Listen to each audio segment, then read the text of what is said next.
मला आपल्यातल्याच काही पत्रकारांकडून कळलं की सन्माननीय माजी मुख्यमंत्री उद्धव ठाकरे यांच्या मुखातून हरामखोर हा शब्द निघाला।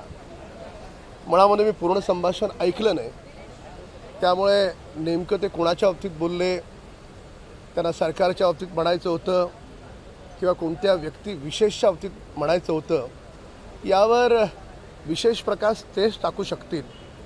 पण आज सभागृहामध्ये ज्या पद्धतीनं सरकारने हे मान्य केलं की दिशा सालियन प्रकरणात सुशांत सिंग राजपूत असेल, त्याच्यानंतर रिया चक्रवर्ती जिचे प्रवक्ते म्हणून उद्धव ठाकरे गटाचे नेते सकाळ दुपार संध्याकाळ तिची बाजू घेत होते, हे सगळ्या गोष्टी एकमेकांशी लिंक आहेत। तर त्याच्यामुळे या सगळ्या प्रकरणाची चौकशी महाराष्ट्र सरकारची जी SIT दिशा सालियनची चौकशी करते ती चौकशी करेल असं सरकारनं जाहीर केलं। त्यामुळे मला अनेक पत्रकारांनी विचारलं की सरकारनं पुन्हा सुशांत सिंग राजपूत प्रकरणात चौकशी होईल तर त्याच्यामुळे हरामखोर म्हणाले का? तर माझं स्पष्ट उत्तर होतं ते त्यांनाच जाऊन विचारा। पण आज सभागृहामध्ये ही घडलेली घटना आहे, हे सत्य आहे।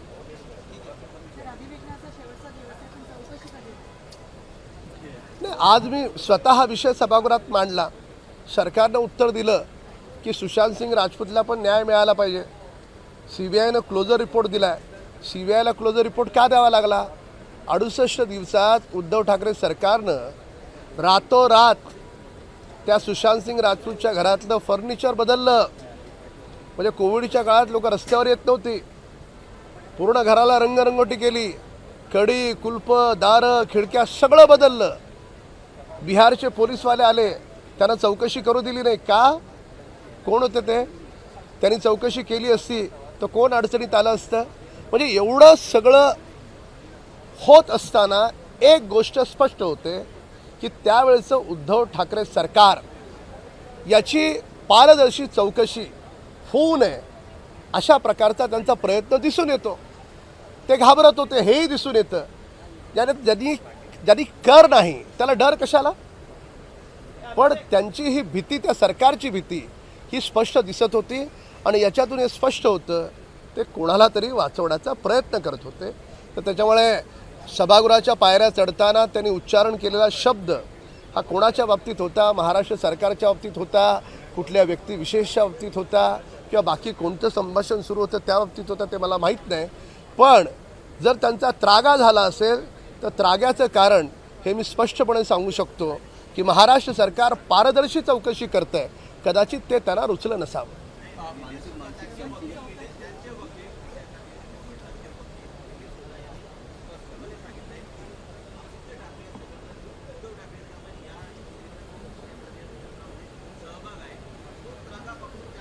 आता दिशा सालियनचे वडील स्वतः म्हणतात की त्यांच्या मुलीची आत्महत्या नाही, हत्या आहे। त्यामुळे दिशा सालियनच्या वडिलांचं, म्हणजे मुलीचे वडील आहेत ज्यांनी स्वतःची मुलगी गमावली आहे, आपण त्यांच्या भावभावनांना आपण न्याय दिला पाहिजे। आणि आता त्यांचा वकील असं म्हणत असेल तर स्वाभाविकपणे त्याही गोष्टीची गंभीर दखल घेतली पाहिजे। आणि महाराष्ट्र सरकारनं स्थापित केलेली SIT जी चौकशी करते ती आता केवळ दिशा सालियन नाही तर सुशांत सिंग राजपूत, रिया चक्रवर्ती आणि त्यावेळेचे उद्धव ठाकरे गटाचे सरकारचे नेते जे रिया चक्रवर्ती आणि संपूर्ण विषयाला कव्हरअप करत होते, तिचे समर्थक म्हणून, तिचे प्रवक्ते म्हणून उभे राहत होते, त्याची देखील सरकार चौकशी करेल। महाराष्ट्र नवनिर्माण सेनेने मागणी केली की मराठी सेन्सॉर बोर्ड असलं पाहिजे, मराठी सेन्सॉर बोर्ड असलं पाहिजे जे मराठी चित्रपटांना सेन्सॉरशिप देईल किंवा नाही। या बाबतीमध्ये आपले सांस्कृतिक कार्यमंत्री अधिक विस्तारानं बोलू शकतील। पण ही गोष्ट खरी आहे की जर इतर राज्यांमध्ये काय स्थिती आहे आपल्याला त्याची माहिती घ्यावी लागेल। पण भविष्यामध्ये असं नाही की जे सेन्सॉर बोर्ड आहे त्याच्यामध्ये मराठी माणसं नसतात, तिथेही मराठी माणसं असतात, तो कॉमन एक बोर्ड आहे। पण अशाही प्रकारची रचना करता येऊ शकते का ते आपण प्रशासनाकडून समजून घेतलं पाहिजे। आणि तशी रचना झाली तर आपल्या मराठी रंगभूमीला, मराठी चित्रपटसृष्टीला, मराठी सिरियल्सला चांगले दिवस येतील। त्यामुळे त्यांनी सुचवलेली कल्पना चांगली आहे। मी स्वतः ही कल्पना सरकारनं राबवावी यासाठी पाठपुरावा करेन। हां कोर्टामध्ये मागणी केली होत्या पोलीस आयुक्तांकडे की उद्धव ठाकरे यांना अटक करावी, असे आरोपी ठरवा, असं त्यांचं नाही, आपण दिशा सालियन प्रकरणाला आपण गंभीरतेने घेतलेलं आहे. तिच्या वडिलांच्या जी काय त्यांनी भावना मांडले त्याला गंभीरतेने घेतलं आहे.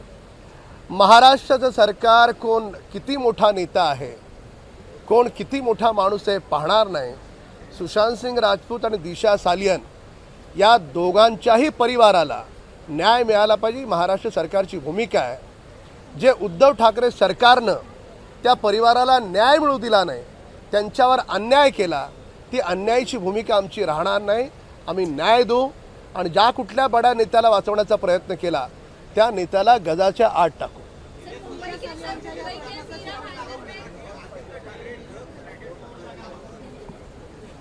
नाही, SIT चौकशी करते. SIT त्या बाबतीमध्ये निश्चितपणे चौकशी करेल आणि त्यांच्याकडे तसे काही पुरावे असतील आणि त्यांनी दिले तर सरकार कोणाबद्दल आरोप करतात हे न पाहता त्या आरोपाचं तथ्य चेक करून बघेल. दिशा सालेंच्या या प्रश्नाचा निवाडा कधी लागणार आहे?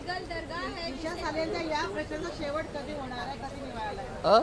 दिशा सालेंच्या जर 68 दिवसात उद्धव ठाकरे सरकारनं या प्रकरणातले पुरावे नष्ट केले नसते, मनापासून प्रामाणिकपणे पारदर्शी कुणाला वाचवण्याचा प्रयत्न नसता केला, पारदर्शी चौकशी केली असती तर दिशा सालियनला पण आणि सुशांत सिंग राजपूतला पण निश्चितपणे न्याय मिळाला असता. ABP माझा, उघडा डोळे बघा नीट.